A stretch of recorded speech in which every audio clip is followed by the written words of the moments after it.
Hey folks, welcome to On the Homefront. John Murphy here with you this week. You might be watching us live today on Wednesday at 5 o'clock on WILI AM 1400 and digital 95.3 FM. We're also on our YouTube channel. If you go to YouTube, WILI Radio has its own channel, and all of our local shows in the afternoons have their own sites there when you can get shows, so you may be catching us that way. But we're glad to have you either way. Our show is going to run a little short this week because of Red Sox coverage. I'm very happy the baseball season is underway. Play ball is what I would say, and we'll leave a little early today to make room for the game. But we're going to focus on the first part of the show today on the Windham Textile and History Museum. They're very busy these days after a major cleanup in the wintertime and some kind of work on improving the site and the building facilities. Lots of programs are coming. We have Kira Holmes with us today. She's the executive director. And we have a local author, Do Henschel, who's lived in our area for many, many years. She's just published a book, which is a wonderful story. It's called Look Ma, No Hands. The rest of the title, Do, is... Life's Lessons Learned the Hard Way. There you go. I'm not fully prepared. Life Lessons Learned the Hard Way. It's a great story of how you adapt to life when it throws you a curveball and you still come out on the other end better for it. So we'll talk about this with Do in just a few minutes.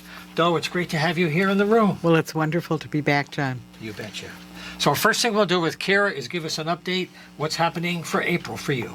Thank you, John. Yep. Such a pleasure to be on here again. And You bet. as you know, John does amazing work, so thank you for advertising our community. You do a great job. Thank you. So, at the Mill Museum, we have the Here All Along exhibit. If you haven't seen it, you got to soon. It's included with regular price admission. If you're a member, it's free. This exhibit explores the African American experience in northeastern Connecticut with an emphasis on Windham and Willimantic from the 1600s to 1910. With an additional section relating to the 20th century. We also have some great sponsors on this exhibit as Connecticut Humanities, Not Your Ordinary Juice Restaurant and Kitchen, as well as Jean Dismay. So those are our sponsors for this exhibit. You definitely have to catch it. We're probably going to extend it actually till August 13th. So you still have more time. It's going to be up for most of the summer. So come see us I've soon. noticed that many times in recent years, a lot of people are rediscovering our connections to abolition and to some colonial history that, of course, we're one of the earliest colonies. So the history here is not lost. It's being rediscovered. And it's nice to see people are doing that all the time. It kind of brings the news to life in a new way. Exactly. Because a lot of the things we're dealing with today are, unfortunately, some of the same things they were dealing with back then.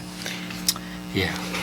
And then our next event, and I'm going to introduce our next speaker, is a book reading and signing with Do Henschel. And she is right next to me right now to talk about Look Ma, No Hands, Life Lessons Learned the Hard Way. And Well, thank you. You want me to just start talking? Well, let's share maybe the idea of the spirit of the book. Okay. And then we'll talk about the story of how it came to become a book. Okay. And also, this will be happening on April 15th Right. from 2 to 3:30 at the Mill Museum, Dugan Hall, 157B. If you're a member, it's free. If you are general public, we will charge a $5 fee, as well as Do is donating any books that you buy on the day of $5 towards the museum. The book is $20. And now, Do. Okay, thank you very much. The story of the book actually has a lot to... It coincides with my time in Willimantic. In July of 1986, I lived in New York. I was a dean at SUNY Brockport at the time, Dean of Continuing Education. And in July, I was offered the position of Dean of Extended and Continuing Education at the University of Connecticut. I accepted it. In my interview, I was asked if I was really ready for the job. This story is in the book. And they said, this is bigger than anything you've done before. And I said, well, it's only 10 times bigger. And one time I bought a house, and my husband and I knew how, the mortgage was 10 times bigger. We knew how to pay the bank. They hired me anyway, even though that was a pretty naive response and answer. But 10 days after I accepted that job, I was in a bicycle accident. I smashed both my elbows and wound up, fast forward, with 6 months with my arms in casts. Wow. Crossed 45-degree angles and crossed right against my chest. Wow. And in that condition, I moved to Connecticut. 6 months after I moved here, I bought my home in Willimantic. I had 2.5 years of continued complications and treatment. And during that time, I learned how to function with no hands. It's not easy. I can imagine. I can't imagine. It's Well, hard. when I do a reading, I often have people cross their hands across their chest and see if they can hold them there as long as the program goes on. And you begin to think about what you can't do with no hands. I got through that time by really focusing on what I could do. In fact, there is a chapter in the book called Write It on the Wall. I came home from the hospital and asked a friend to put a big piece of newsprint on the wall, and I said, we're going to write things on the wall that I can do, and she said, that's a pretty short list. I said, well, as we find new things, we're going to add to it, and Right. that's an attitude I've carried through my life. Fast forward 30 years, and I was diagnosed with Parkinson's disease in 2009. This is Parkinson's Awareness Month, and that was a diagnosis I wasn't ready for. I didn't want it. Nobody wants that kind of a diagnosis. That's Parkinson's is something you'll have for the rest of your life, and it's not going to get better. I realized that the lessons I learned in how to get along with no hands, with the job 10 times bigger than anything I'd ever done before, in a state where I didn't know anybody, was living alone for the first time, that those lessons were serving me well now. And later we can talk about what actually motivated me to finish this book, which I had started shortly after I was diagnosed, because I had a sense that this was a memoir that would have some meaning.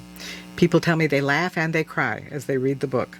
There are, I think, a lot of funny stories, but in a context that is overwhelming to many, many people. Sure. I look back and I'm not sure I got through it, how I got through it, but I know that what I learned was to be positive, to know that there are lessons to be learned, and that if you can find out what you can do and write it on the wall, you're going to be better off.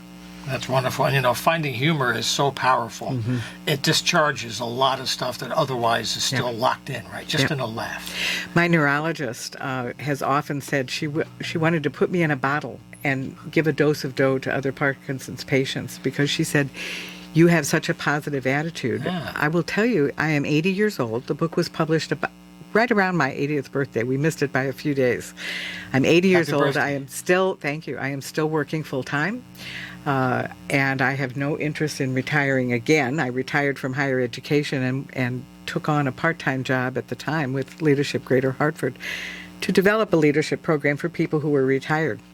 After my grandchildren grew up, I went to work full-time, and I am still working full-time at Leadership Greater Hartford, loving every minute of it. But my doctor said, I want to put you in a bottle. And she wrote the foreword to this book, and she says this book is putting dough in a bottle. There you go. It's a dose of dough, because you get my attitude, and people tell me that it's inspiring. So I feel like I'm supposed to let people know that book is out here if they get inspired by reading it. And this is self-published through an independent press, which is called Infinity. Nope, It's called Greenheart Press. Yep. And it's all through Amazon. So there are ways for people at the independent level with small publishers getting help to tell their stories the way Oh, you it's did. wonderful service. I can't say enough about Greenheart Living Press. Turns out they're quite local. They're in Farmington, Connecticut. Oh, wow. Okay. And they help you write. I had a finished manuscript when I connected with them, but they can help you write. They edit. They do the formatting. They set you up with Amazon so that your book can be sold on Amazon, and it's just a wonderful service. Yeah. Well, we'll talk a bit more about this book, but the event is this Saturday, the 15th, from 2 to 3:30 at the Mill Museum. You can meet Doe and hear the story of this great story. So let's run down the rest of the month while we have some time, Kira. There's some other things we want to let people know about. So we also have The Art of Vacuum Forming with Dan Tamakis. And basically what this is all about is about vacuum forming with fabric. So I've never seen this before, and I went to his studio and I actually saw this happen. He takes a mold, he actually uses that mold to make essentially the product, and he does this with plastic as well as velvet. So this is what you're going to be seeing. Velvet with plastic together, huh? Yes. And it's absolutely amazing to watch. So this is going to be a demonstration about this, his thought process, how he got into this, and you're going to have a little knick-knack to take home with you. So it's going to be $15 for members, $20 for non-members. We do have a PayPal button up on our website, and we'd love you to come out and see. He's an amazing artist, and this is going to be April 16th at 157B Union Street in the Dugan Building at 2 p.m. Right. Then we have all Earth Day weekend. We have Earth Day plant sale. We've also called it Crazy Lady plant sale. It goes by numerous names. So especially the first day, this is going to be Friday, the 21st, in the Dugan Building from 4 to 8 p.m. Enjoy some refreshments, bring your plants, and essentially have fun. It's Earth Day weekend. Why not talk about plants and enjoy each other's company? Then we have our official plant sale, although we'll do pre-sales that evening on the 22nd. And that will be all day from 10 to 4. Then we'll have on the 23rd also the plant sale too, but that's only as supplies last. And I do want to do a quick shout out to Logies. I want to do a quick shout out to Nash, Hearts, as well as Mackey's. And I'm trying to think if I'm missing a Lads Garden Center. So they are actually all giving donations to us. So thank you guys. We really appreciate our local that. businesses do a lot. They all give a little, and it all adds up. Yep. And then we have a drop-in spinning bee with Peggy Church on April 22nd. Because of the plant sale, it's going to be in the main building on the second floor. We do ask that you wear a face mask for that event. But it's a lot of fun. It's a social networking. Have fun. We have some nice wheels that you can use People and like learn the how to spinning. spin. They do. They like that. It's a great group, and I love working with them. And then on the 23rd also, it's Townwide Town Pride. That's Eastern Connecticut State University's day. Yep. And with that, we have Eastern coming, and they're going to work on projects at the Mill Museum from 9 to 12. So thank you, Eastern Connecticut State University, my alma mater. I'm so happy that we get to work with you guys, and it's really exciting. And yeah, that's done, with the Center for Community Engagement. Exactly. The CCE at Eastern. It's a couple hundred students that work throughout the year. All throughout the year, they volunteer and work in after-school programs, senior centers, health centers, and they're integrating that volunteer work with their academic programs. And it's a great community service. And the Town Pride, the town-wide thing is just one way to make it one day, but it happens with them all year long. Exactly. It's a really great program. I remember when that program started. It was Kim Silcox. Yeah. It started in 2009. That's right. I know Kim well, and her husband, Dane Silcox, went through a program at Leadership Greater Hartford with us. I worked for Kim for 2.5 years doing her media work for a while. Nice. Because there's so many things they do with the community. Yeah. Kim has, retired from Eastern now. She's actually working on the Yes. board of the No Freeze Hospitality Center now. She's been on the program a few times talking about their program and getting people some housing. So there's a lot of goodwill out here that you're connecting into. Oh, this right? is such a wonderful community. Isn't it? If I can just Yeah, of hop in course. here. Yeah. I always loved living in Willimantic and coming back and hearing all the wonderful things you're doing at the museum and the community pride. It's a wonderful community, and I do miss it. Well, Del, you're always invited back to the Mill Museum anytime that you're in the area, Well, or I'll even be if you're back. not. I'll be back, You sure. can make a trip, and we'll definitely accommodate. And both of my Connecticut granddaughters are both students at Eastern. Well, there you go. One's a sophomore studying early childhood, and Abigail is Courtney, the one who's studying early childhood, is the illustrator on my book. And Abigail, she goes by Abby, but I call her Abigail, is a freshman, and she is in health sciences, and she's hoping to get into the brand new nursing program that they are starting at Eastern. She's very you were excited about mentioning that. I'm Yeah. really excited for her. Yeah. My mother was a former nurse. She's still around, but she has retired from nursing. People are still learning that is going to be a big thing for Eastern to have a full Bachelor of Science in Nursing right here in the area. It's going to be a big addition to health sciences. It's going to be wonderful, and Yeah. of course, nurses are in high demand. It's going to be it is a career field to get into. And Abby's set her goals on being an APRN, and she's so happy at Eastern, but she said, I can't get a nursing degree here. I don't know what I'm going to do. And the angels heard her, and it was just announced a few weeks ago that Eastern is starting a nursing program, and she's been invited to apply to it. And I agree with you on the community aspect. We have a lot of great people in our community, whether they've left the community or they're still here. Actually, how this plant sale is coming together is because of one of our board members, Amy Marwood, being a volunteer coordinator for the Mill Museum, as well as we have Christy and Crystal, who came up with this idea for the plant sale. Right. And we figured Earth Day was the perfect weekend to do it, so we're really excited. And just some other quick events coming down too. We have Mother's Day or Mother's Figure Day craft. We're inviting Dan Tamakis back, but in this time he's going to essentially have portraits of flowers that kids can paint for their mothers for Mother's Day or mother figure in their life. And that normally we do not charge, but because it is an artisan, we are going to be splitting the proceeds with them. So it is going to be $12 charge for members, $15 for non-members. You get to paint, you get to have fun. Again, this is going to be in the Dugan Building, 157B Union Street at 2 p.m. Make a picture for Mom. That's cool. It's better than paint by colors, paint by numbers. Yes, and this is going to be the plastic and the velvet, as I mentioned before, so it is going to be sturdy. It could actually hang on your wall like some of these awards over here. I think moms would love that. I think so too. So I'm really excited. Food for thought. Food for thought. And then we have the drop-in spinning bee with Peggy Church on the May 20th. She's changing up the date because she wanted to do it a different weekend than Memorial Day weekend. So that's going to be 10 a.m. to 1 p.m. this time back in the Dugan Hall building at 157B Union Street. Then we have Donald Rogers joining us on May 21st for a museum lyceum called Willimantic's American Thread Merger, a model of incorporating Connecticut. Okay. I've worked with Donald many times, and he's a wonderful speaker, and I'm looking forward to this presentation. Again, 157B Union Street, 2 p.m., 12 for members, 15 for non-members. And then we have a visiting artist with us, Justice Michelle Thomas, and she is going to do an opening on Friday, June 2nd at the Mill Museum from 6 to 7:30. And this is a free opening for everybody. Come enjoy, listen to her talk. It's going to be a small artist lecture, as well as she has a whole wonderful studio called Art Piece Studio where she does her work, and she is a professor at Pratt. So these are some of our fun upcoming events right around the corner. Great.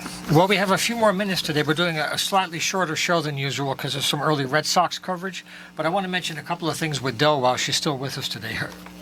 The book again, Look Ma, No Hands, Life Lessons Learned the Hard Way. The one thing that we haven't gotten to yet with Doe was the insight of how this experience became a book and how anybody that hears the story could relate that to your life in some way when you hit ground zero. Maybe you didn't get to write a book about it, but something came out of it that was good, even though it was terrible at the moment. And that's kind of what you're trying to share, is how you turn, lemons into lemonade, right? That's the message. People have been saying that I'm a person who turns lemons into lemonade all the time. Pink lemonade. The diagnosis of Parkinson's caused me to realize that I also need to get some recipes for making lemonade out of rocks. Oh, yeah. Because someday I won't have any lemons left. And that was 2009, right? 2009 I was diagnosed. I'd been misdiagnosed 5 years before. Yeah. And right now, what actually motivated me to complete this book, I started it in a memoir writing class that I was taking with a friend. The story of that is in the book. The acknowledgments, I don't know if you guys ever read acknowledgments in a book. I do. But I had a blast writing the acknowledgments because those are more stories. Those are stories about all the people that helped me make this a book. I started a memoir writing class with a friend who had her own stories to tell. And the preface to the book is actually the first assignment in that memoir class. I liked it. I thought, oh, this could be the start of my book that people had been saying for years. You should write a book about this. You should write a book about this. I wrote a couple of chapters and put it aside simply because I wasn't sure this would mean anything to anybody else. About 2 years ago, I heard, how you hear things and then that you finally realize what you've heard. I heard Dr. DeMarcata, my neurologist, who is the medical director of the Chase Family Movement Disorders Center at Hartford Healthcare. I heard her say, wish I could put you in a bottle. And I woke up one morning and I said, I know what a dose of dough is. It is the attitude that I have that Parkinson's is going to be a an asterisk in my life. It's not going to be the definer. And that the work I was doing with people who were retired at Leadership Greater Hartford, we've served over 400 people. Next week is the graduation of class number 16. The work that I was doing, that I have long said is preventive medicine to aging in a dysfunctional way, is really also an answer for people who have Parkinson's and other conditions that, when you get older, things don't work the way they used to. That's right. All of us have things that happen. Aging is natural. And if you submit to it and give up, your last years are not going to be good years. We have known for a long time, and there is a growing body of research, that a sense of well-being is every bit as important in healthy aging as taking your pills and doing exercise and eating right. And they have come to discover, to learn, to document through research that you can get that sense of well-being by being engaged in meaningful ways, in purposeful ways, beyond staying alive. Right. When you get a diagnosis like this, the tendency is, and the protocols are, oh my goodness, how do I need to change my life so that I can live with this condition as long as I possibly can? And that actually is paradoxically, it's a way to diminish the quality of your life, because when you focus on yourself, that's called stagnation. If you can, in addition to taking care of yourself, you don't ignore what's going on, you do exercise more than I do, you do pay attention to what you eat, you do take your medication and so on. But if you can find something bigger than yourself to give back to, focus on what you have to offer, write it on the wall. I can do this, I can do that, I know this, I have learned this in my life, and I can give back and help contribute to a better world. They have actually done studies that if you can do that 2 hours a week, you will live 6 years longer, and those last years will be healthier. I mean, that's how statistically significant it is. So we have developed at Chase Family Movement Disorder Center, we've developed a program that we have just piloted with people who have Parkinson's and their significant others. Right. If your significant other has Parkinson's, you get hooked into that as well and sucked into it and consumed by it. We've finished the program. They are now looking at ways in which they're going to get involved in the community. And hopefully we're going to be able to fund this program, scale it up, and do the research to determine whether or not this really does make a difference in terms of quality of life. As we were talking about developing that contract, that's what motivated me to finish this book, because I knew the lessons learned not only got me through the time when I had no hands, but those lessons are getting me through every single day of my life. And so I hurried up and finished the book, and we actually shared it with the people in the pilot program, and they said this should be required reading. Yeah. And it came out in March. Here it is. Yeah, it came out in November 9th. My birthday was it came out October 27th. Okay. We had a formal launch on November 9th, but it actually came out on October 27th. My birthday was October 20th. I turned 80, and so that's. And I feel like I am doing what I was supposed to do. I feel like all of these things have happened to me in my life so that I could be in a position to share ideas and philosophy and an attitude that many people find helpful. I can celebrate the fact that I smashed my elbows, and I can celebrate the fact that I have Parkinson's disease, and that as an adult educator, I know how to turn that into a learning experience for other people. So you're a true inspiration in general for everything. I've only known you for a short while, but every time that you tell me about these life lessons and your book, it's just very moving, and thank you so much. Yeah. Well, thank you. That's a really good way this. to close our segment here with the Mill Museum. And I also want to quickly just say thank you to the town of Windham, thank you to the board of the Mill Museum, thank you to volunteers, members, staff, Thank you to Connecticut Humanities, Paggio Trust, and everyone else who donates and supports the Mill Museum, and all the partners, volunteers, everybody. You are all crucial to the Mill Museum's success, as well as thank you for being involved with the community. We really can't thank you guys enough. All right. So I want to mention the title one more time. Look Ma, No Hands, Life Lessons Learned the Hard Way. Doe, I'd love to have you come back and talk about some of that work later on another time. I would love to. 'Cause you've Anytime, tapped John. into something where there's a lot of people looking for this. Yeah. And there are places to find it. So we'll talk again. Okay, I Okay. will be back. That's a date. And what we'll do now in the show is take a little break. We're going to play a couple of messages and come back with some arts, news, and events. And then it'll be time for Red Sox baseball. Don't go away. All right, folks, we're back live for the last part of the show today. We're very happy to have you with us here on the Homefront every Wednesday here on WILI AM 1400 or FM 95.3 digital, that is. And we're here also on YouTube on the radio station's YouTube channel. To close out the show this week, we are ending a little early. By the way, who are the Red Sox playing today? Tampa Bay. Tampa Bay. They've been on a tear. Yes. The Rays, right? Yes. They have been they're undefeated 11-0, right? I do believe, yeah. Undefeated. They're kicking ass. Tampa. We'll see about that. It's not going to hold up, but it's fun for now. Anyway, what we're going to do is share some events, some things you might want to check out. I talked about this before. At the America Museum at the Eastern Connecticut Veterans Community Center, they're having a concert in the America the Great Cabaret Series. It's coming up this Sunday, the 16th, from 4 to 6. And this is at the Veterans Center at 47 Crescent Street in Willimantic. It's going to feature Walt Woodward and Bosch, which is a band of steady habits. It's acoustic music, and it focuses on the Civil War, the uniqueness of Connecticut, and the poetry of Robert Frost. So a little acoustic music history at the Vet Center this Sunday at 4 to 6 p.m., okay? Also, the Bread Box Folk Series continues. Sunday, April 16th at 4 p.m. is the Atwater Donnelly Trio and Mad Agnes. 4 o'clock in the sanctuary of St. Paul's Church at 220 Valley Street. If you go to breadboxfolk.org, you'll get the whole calendar for the season, all the events all the way through the year, as well as their artist showcases, their showcases on Wednesday evenings. So that's Breadbox Folk.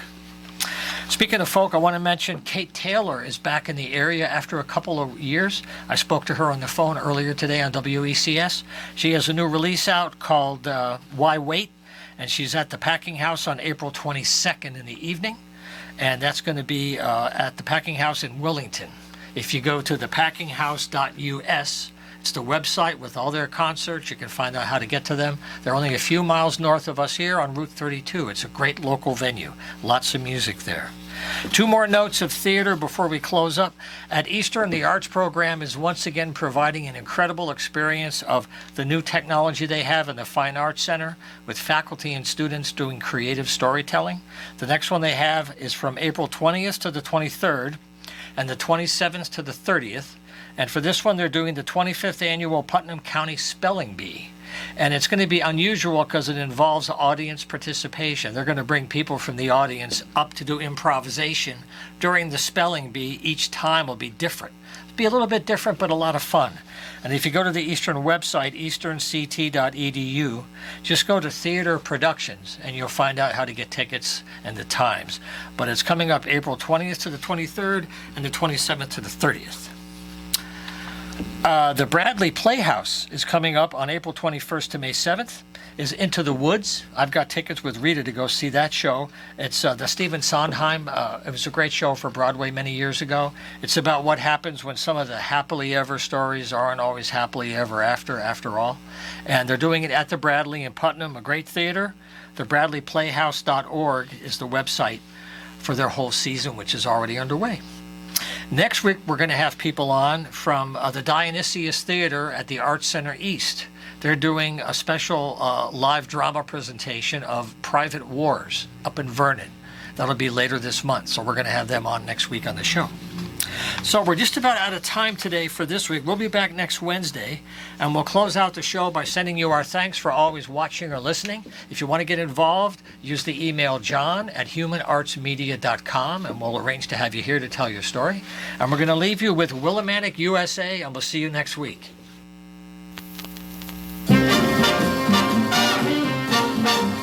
Take a look at the map of United States. States, and you'll find Connecticut. Take a look at the map of Connecticut, and you'll see the place of my birth. It's the grandest place on earth. Willimantic, Willimantic, my hometown. There's a good main street where good neighbors meet. Miles of smiles keep chasing you around.